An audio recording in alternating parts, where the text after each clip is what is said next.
resistance. The fact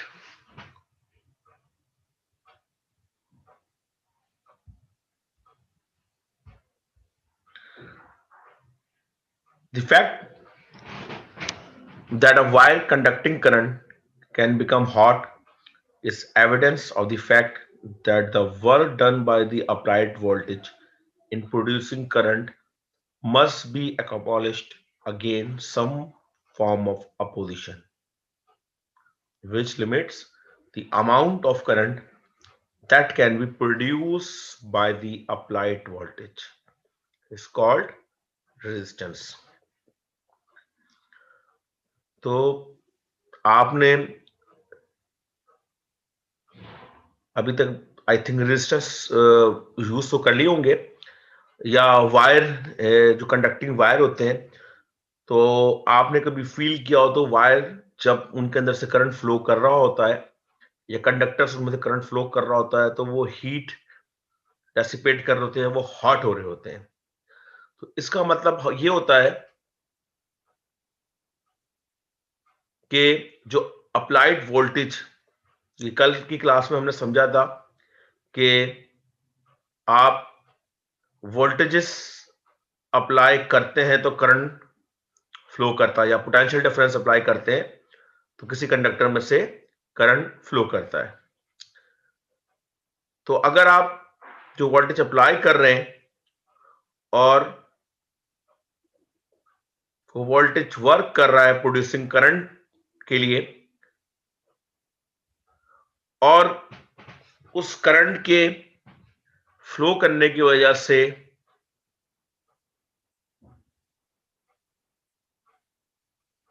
heat produce हो रही है या वो वायर हॉट हो रहा है, तो इसका मतलब है आपके उस करंट को अपोजिशन का सामना है, और वो अपोजिशन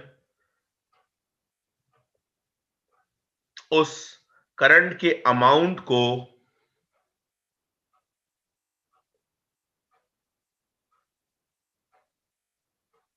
लिमिट कर रही है।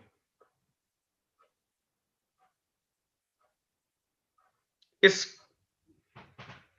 डिवाइस को या इस प्रॉपर्टी को हम रेजिस्टेंस कहते हैं। आपने सिंपल डेफिनेशंस की पढ़ी होगी। रेजिस्टेंस अब कहते हैं opposition to the flow of the current. तो ये इसको थोड़ा सा हमने उसी डेफिनेशन को उसकी जो फिजिक्स है उसके टर्म्स में आपको एक्सप्लेन किया है।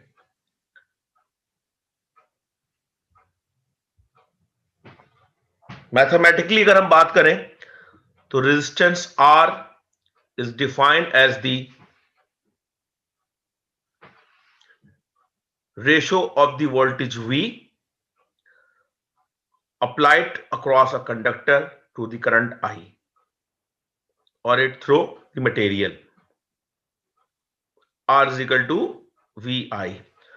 तो किसी कंडक्टर या किसी मटेरियल पे अप्लाई किए जाने वाला वोल्टेज और उसके अंदर से फ्लो होने वाले करंट का जो रेशियो है उसको भी हम रेजिस्टेंस कहते हैं। एसआई यूनिट इसका वोल्ट पर एम्पियर या ओम। ये कुछ तस्वीरें मैंने एक तस्वीर डाली हुई जिसमें मुख्तलिफ वैल्यूज के रेजिस्टेंस या रेजिस्टर आपके सामने रखे हुए। आप अपनी इंजीनियरिंग के अंदर बहुत एक्सटेंसिवली इनको यूज करेंगे और इलेक्ट्रॉनिक सर्किट्स के अंदर इनकी को आप मुख्तलिफ एप्लीकेशन के हिसाब से यूज करेंगे।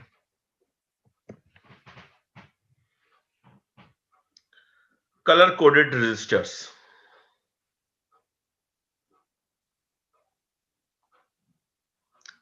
तो मार्केट के अंदर जो रेजिस्टर्स आपको अवेलेबल है वो मुख्तलिफ किस्म की नॉमेनक्लेचर या कोडिंग के साथ अवेलेबल होते हैं। नॉमेनक्लेचर से मुराद ये कि कुछ रजिस्टर्स के ऊपर वैल्यूज लिखी हुई होती हैं एग्जैक्टली कुछ जो आपके SMD surface mount devices technology के जो रजिस्टर्स होते हैं उन पे कोड या नंबर कोडिंग सिस्टम से आपको पता चलता है कि उसकी वैल्यू क्या है। जिस किस्म के रजिस्टर की अभी हम बात कर रहे हैं, हम बात कर रहे हैं कलर कोडेड रजिस्टर्स। और जो अभी मैंने एग्जांपल आपके सामने शो की भी वो 4 बैंड कलर कोडेड रजिस्टर रहेगा। तो जब आप रजिस्टर को यूज करेंगे तो आपके पास रजिस्टर इस फॉर्म में होगा और उस पर कुछ कलर बैंड्स ड्रॉ हुए हुए होंगे। तो उन बैंड्स या उन कलर कोड की मदद से आपने उसकी वैल्यू को किस तरह फाइंड आउट करना है, तो ये टेबल उसके लिए आपकी हेल्प करेगा। तो सबसे पहले तो कलर कितनी तरह के आपके रजिस्टर के ऊपर मौजूद होते हैं। तो उनमें है black, brown, red, orange, yellow, green, blue, violet, grey and white.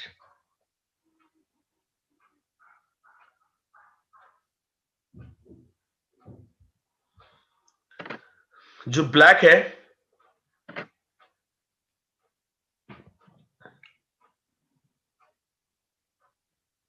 वो अगर डिजिट के अंदर आप कंसीडर कर रहे होंगे तो उसको आप 0 कंसीडर करेंगे, और अगर एज अ मल्टीप्लायर यूज कर रहे हैं तो उसको एज अ 1 यूज करेंगे। इसकी एग्जाम्पल मैं यहां से आपको देता हूं कि जो आपका पहला पहला जो बैंड होगा वो फर्स्ट डिजिट होगा, जो सेकंड बैंड होगा वो सेकंड डिजिट होगा, जो थर्ड होगा वो मल्टीप्लायर होगा, और जो चौथा होगा वो टॉलरेंस बताएगा। टॉलरेंस से मुराद ये कि कितनी एक्सेप्टेड वैल्यू जो एक्चुअल ये कलर कोडिंग बता रही है, तो उसके अंदर आपकी टॉलरेंस क्या है, कितनी कमी बेशी को आप एक्सेप्ट कर सकते हैं, वो इसका ये वाला बैंड बताएगा। तो फर्स्ट डिजिट अगर ब्लैक होगा तो यहां 0 आ जाएगा। तो अगर मैं इसी कलर कोडिंग को जो पिक्चर में आ रही है आपको उसी को कंसिडर करूं, तो आपका जो पहला बैंड है वो है ग्रीन,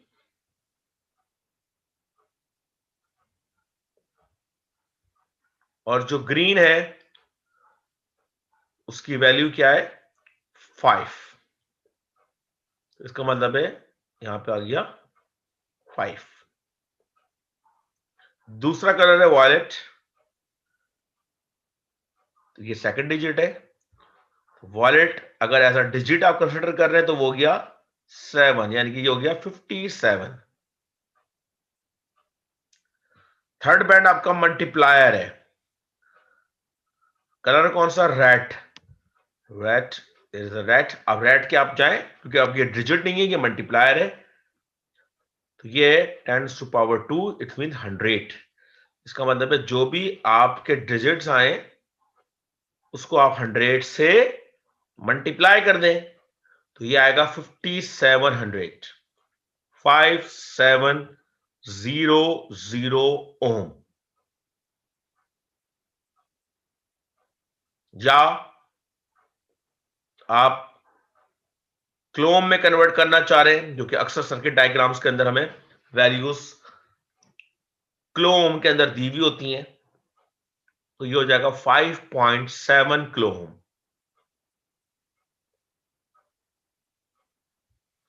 अब आया था इसकी टॉलरेंस के ऊपर, ये है सिल्वर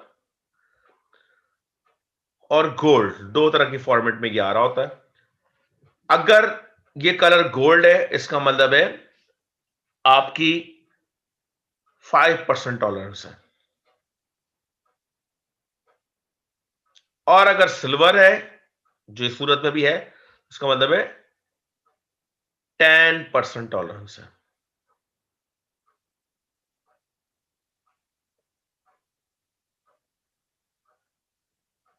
और अगर कोई 4 बैंड मौजूद नहीं है तो इसका मतलब है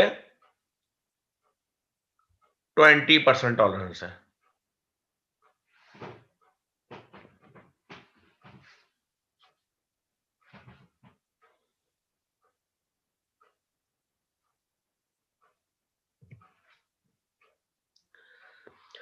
resistivity,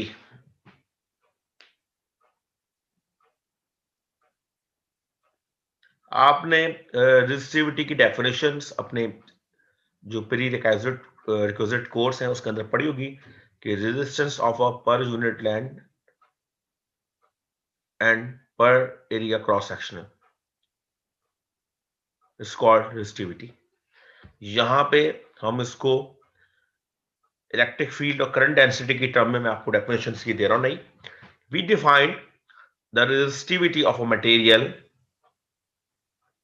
as the ratio of the magnitude of electric field and current density। Raw symbol से हम इसको रिप्रेजेंट करते हैं और ये रेशो है इलेक्ट्रिक फील्ड E और करंट डेंसिटी J। तो यहां से आपके पास एक डेफिनेशन और आ गई। यूनिट, इलेक्ट्रिक फील्ड की यूनिट है वोल्ट पर मीटर, करंट डेंसिटी की यूनिट है एम्पियर पर मीटर स्क्वायर, यहां से निकल के आ गई यूनिट वोल्ट पर एम्पियर, और वोल्ट पर एम्पियर बराबर होता है ओम, रेजिस्टेंस की यूनिट होती है, तो ओम मीटर।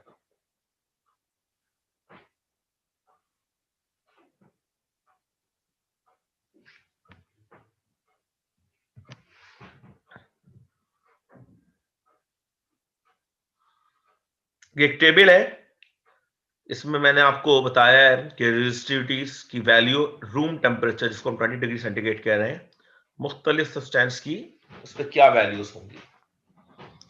तो ये सब्सटेंस है सिल्वर, कॉपर, गोल्ड, एल्युमिनियम, ये कुछ अलॉयज हैं, सेमीकंडक्टर्स हैं और ये इंसुलेटर्स हैं।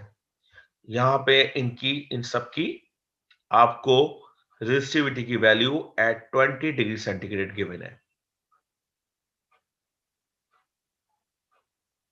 ये टेबल आपके जब हम न्यूमेरिकल सॉल्व करोगे तो उस पॉइंट ऑफ व्यू से ये इंपॉर्टेंट टेबल है।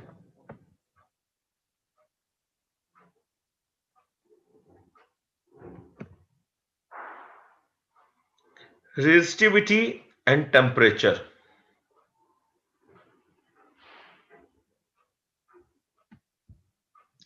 the resistivity is an inherent property of the material, और ये जो इनहेरेंट प्रॉपर्टी है जिसको हम रेजिस्टिविटी कह रहे हैं, ये डिपेंड करती है उस मटेरियल के टेम्परेचर के ऊपर, और रिलेट करती है इस फॉर्मूले से।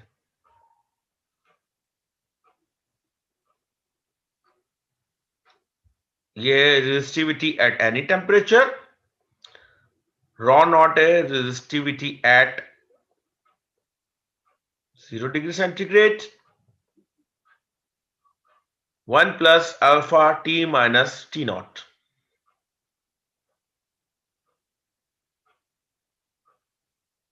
where the term alpha has the unit of reciprocal temperature, Kelvin inverse, and is the temperature coefficient of the resistivity। इसको हम क्या कहते हैं? Temperature coefficient of the resistivity।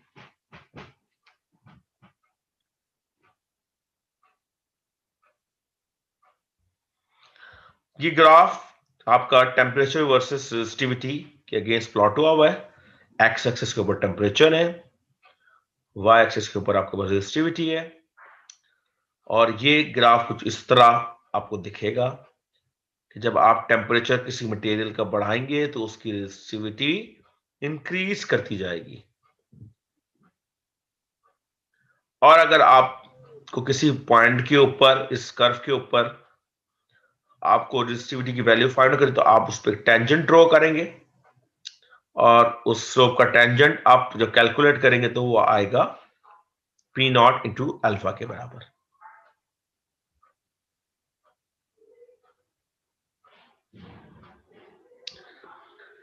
Because the resistivity of material varies with temperature, resistance of a specific conductor also varies with temperature। क्योंकि resistivity temperature के साथ very कर रही है तो इसका मतलब है कि उस कंडक्टर की या उस मटेरियल की रेजिस्टेंस भी टेम्परेचर के से वेरी करेगी।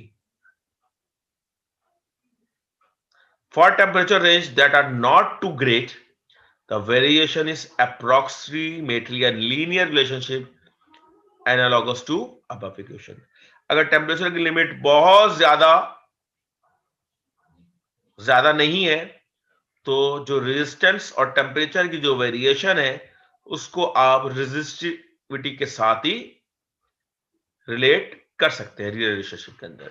और यहां पे हो जाएगा resistance at any temperature is equal to R naught resistance at 0 degree centigrade या 0 kelvin 1 plus alpha T minus T naught. ये आपका फॉर्मूला आ जाएगा।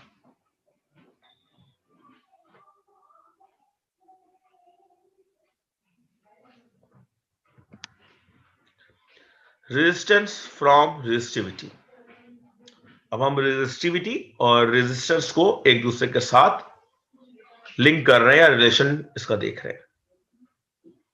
तो लेट सपोज ये हमारे पास एक कंडक्टर है, इस पे आपने पोटेंशियल डिफरेंस अप्लाई किया हुआ है, ये हायर पोटेंशियल यानी कि पॉजिटिव, ये लोअर पोटेंशियल नेगेटिव, ये इसकी करंट की डायरेक्शन, ये इसकी इलेक्ट्रिक फील्ड की डायरेक्शन, ये इसकी करंट डेंसिटी की डायरेक्शन। तो हमने कहा था कि जब हम कन्वेंशनल करंट आएंगे तो ये सब एक दूसरे के साथ सेम डायरेक्शन में होंगे, सारी वेक्टर क्वांटिटीज थी ये। तो हमें पता है E बराबर होता है V अपॉन L के और J बराबर होता है I अपॉन A के। और रेजिस्टिविटी की भी हमने डेफिनेशन देखी थी E अपॉन J, दोनों की वैल्यू को रखा तो हमारे पास रिलेशन आ गया R is equal to rho L upon A। तो इस फॉर्मूले से आपको पता चलता है कि जो रेजिस्टेंस ऑफ द मटेरियल होती है या कंडक्टर होती है वो डायरेक्टली प्रोपोर्शनल है लेंथ से, यानी कि अगर आप लेंथ बढ़ाएंगे अपने वायर की उसकी रेजिस्टेंस इंक्रीज करेगी, और अगर आप एरिया बढ़ाएंगे तो रेजिस्टेंस की वैल्यू कम हो जाएगी।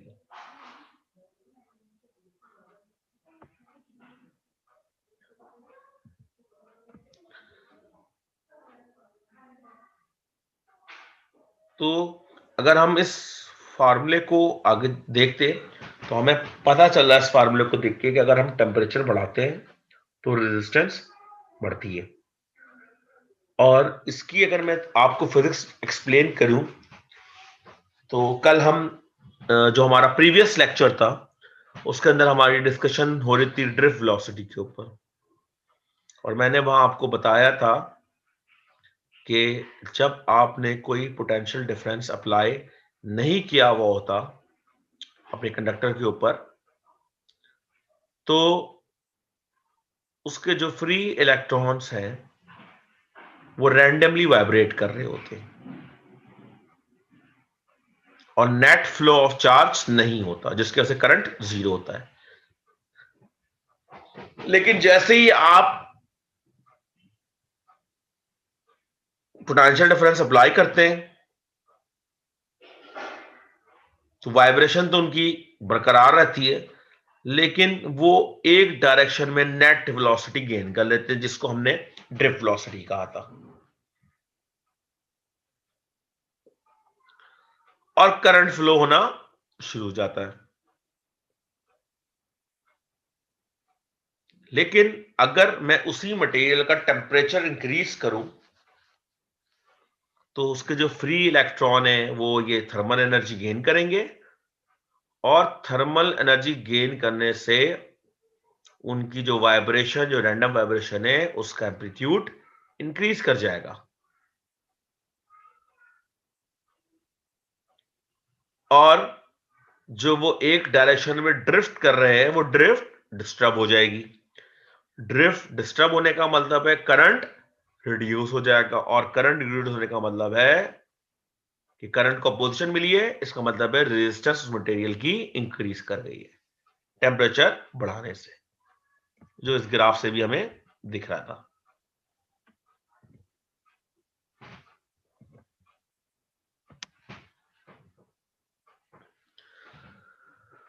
The 18 gauge copper wire has a cross sectional area of 8.2 exponent minus 7 meter square. तो आपको एक कॉपर वायर का क्रॉस सेक्शनल एरिया गिवन है, it carries a current of 1.67 ampere, और उसका करंट आपको गिवन है 1.67 ampere. Find the electric field magnitude in the wire.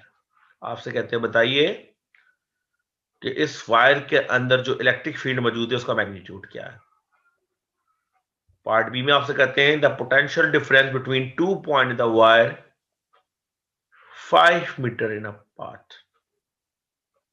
आपको उस वायर के दरमियान पोटेंशियल डिफरेंस बताना है, जबकि वो दोनों पॉइंट्स जिनके दरमियान आपको पोटेंशियल डिफरेंस मालूम करना है वो 50 मीटर अपार्ट है।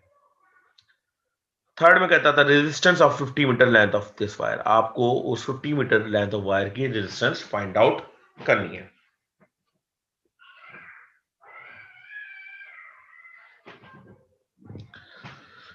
तो अभी ये फॉर्मूला हमने देखा था कि आपकी रेजिस्टिविटी बराबर होती है E अपॉन जे के। तो यहां से हमने E की वैल्यू निकाल ली रॉ इंटू जे, और जो जे करंट डेंसिटी ये बराबर होती है I ओवर ए के। रॉ वायर आपके पास कॉपर का है, उसकी जो रेजिस्टिविटी की वैल्यू है कॉपर की उस टेबल में आपको गिवन है 1.72 एक्सपोनेंट माइनस 8।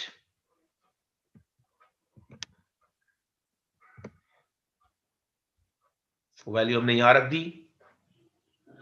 करंट आपको गिवन है 1.67 एम्पियर, और एरिया ऑफ द वायर भी आपको पता है। यहां से आपके पास फील्ड की वैल्यू आ गई 0.0350 वोल्ट पर मीटर।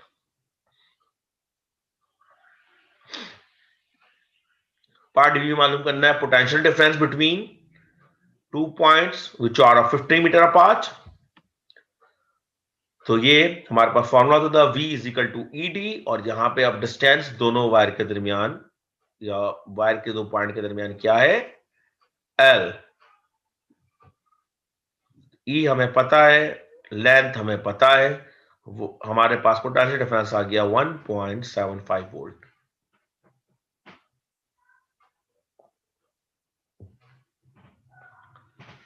लास्ट पार्ट में आपसे पूछा है 50 मीटर जो लेंथ ऑफ वायर है उसकी resistance.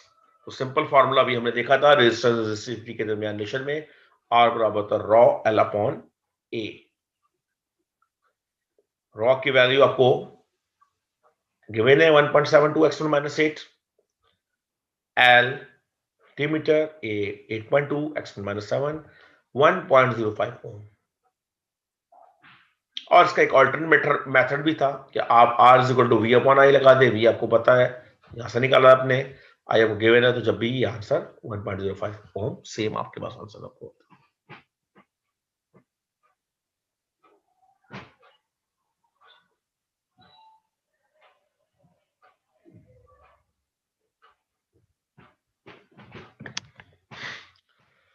Ohm's law. Ohm's law is an assertion. Assertion कहते हैं हम statement that the current through a device is always directly proportional to the potential difference applied to the device. तो Ohm's law की statement ये है कि किसी device से हमेशा डायरेक्टली प्रोपोर्शनल होता है उस पे अप्लाई किए गए पोटेंशियल डिफरेंस से। I directly proportional to V, और यहां पे आपके पास कांस्टेंट रहता आर, ये हो जाता I is equal to V upon are.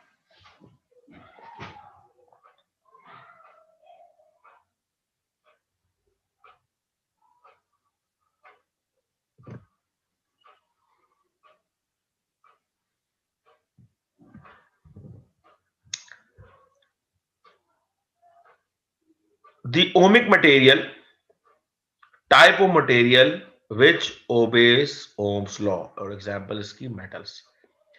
ऐसे मटेरियल जो कि ओम्स लॉ को ओबे करते हो। ओम्स लॉ को ओबे करने का मतलब है I directly proportional to V. इस किस्म के मटेरियल को हम कहते हैं ओमिक मटेरियल।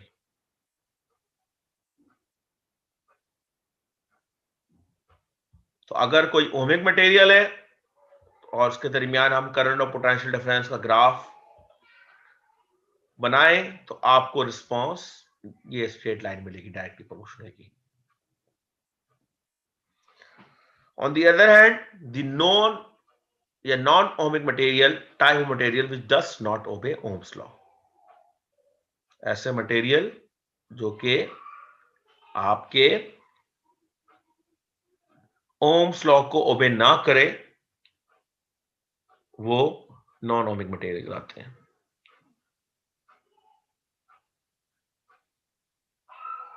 और उसके अंदर एग्जांपल सेमीकंडक्टर्स की भी है। वो जब हम सेमीकंडक्टर पढ़ेंगे तो वहां जाके हम उसको रीड करेंगे।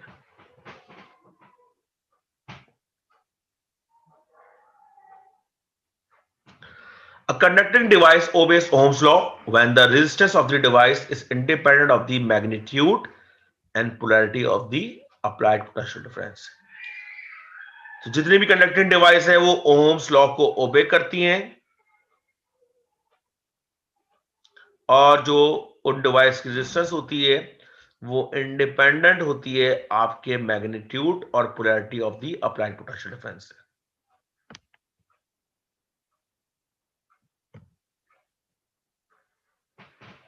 Power in electric circuits.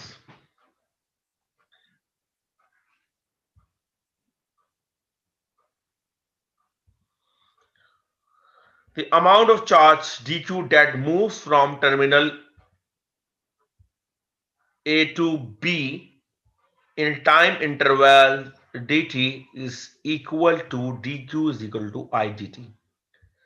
तो मैंने एक बैटरी सोर्स लगाई हुई है एक मटेरियल के ऊपर या कंडक्टर के ऊपर या एक रेजिस्टर के ऊपर, यहां पे करंट फ्लो कर रहा, आई स्टडी करंट है। तो जो amount of charge terminal A से बी तक मूव कर रहे हैं in time interval of D T, वो बराबर है D Q is equal to I T T, क्योंकि आई बराबर होता है D Q upon D T, rate of flow of charges. तो जब ये चार्ज मूव करेंगे from higher potential to lower potential, तो इनकी इलेक्ट्रिकल पोटेंशियल एनर्जी डिक्रीज करेगी by amount du is equal to dqv। ये हमने पोटेंशियल एनर्जी या इलेक्ट्रिक पोटेंशियल के अंदर देखा था ये फॉर्मूला। इस अमाउंट से वो जो इलेक्ट्रिक पोटेंशियल एनर्जी है वो डिक्रीज हो रही होगी। अब dq बराबर है I इंटू dt, तो यहां सब्स्टिट्यूट कर दिया इसको, ये हो गया du is equal to I dt v। The decrease in electric potential energy from A to B is accompanied by a transfer of energy some other form। तो ये जो पोटेंशियल एनर्जी का डिक्रीज हो रहा है from point A to B, तो according to the law of conservation of energy, तो energy हवा में तो तहलील नहीं हुई होगी, वो किसी ना किसी और फॉर्म में ट्रांसफर हुई होगी। तो वो जो एनर्जी किसी और एनर्जी में ट्रांसफर हुई है, तो उससे जो एसोसिएट पावर है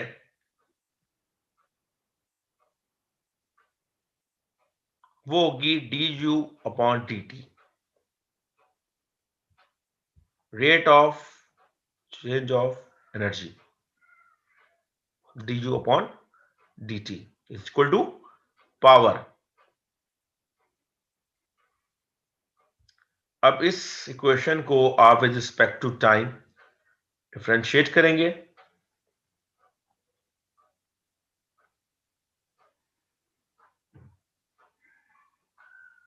तो आपके पास du अपॉन dt बराबर जो पी के,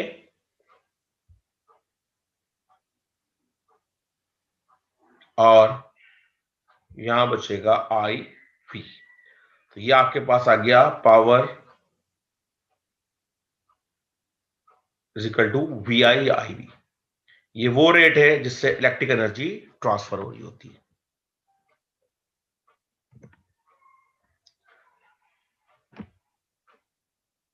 transfer of electric potential energy to thermal energy. अब जो ये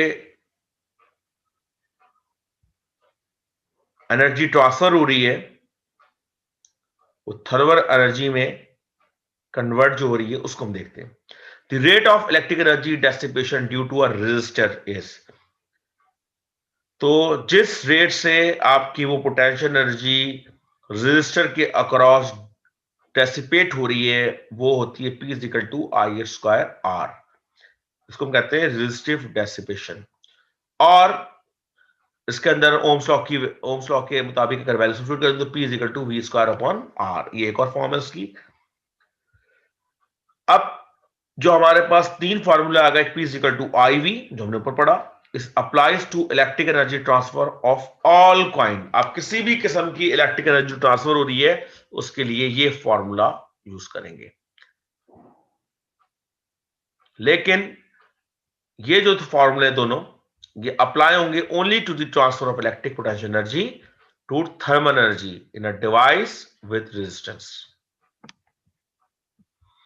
ये तमाम टाइप की एनर्जी ट्रांसफर पे, और ये सिर्फ और सिर्फ रेजिस्टेंस के अक्रॉस जो थर्मल एनर्जी का ट्रांसफर हो रहा है उसके लिए।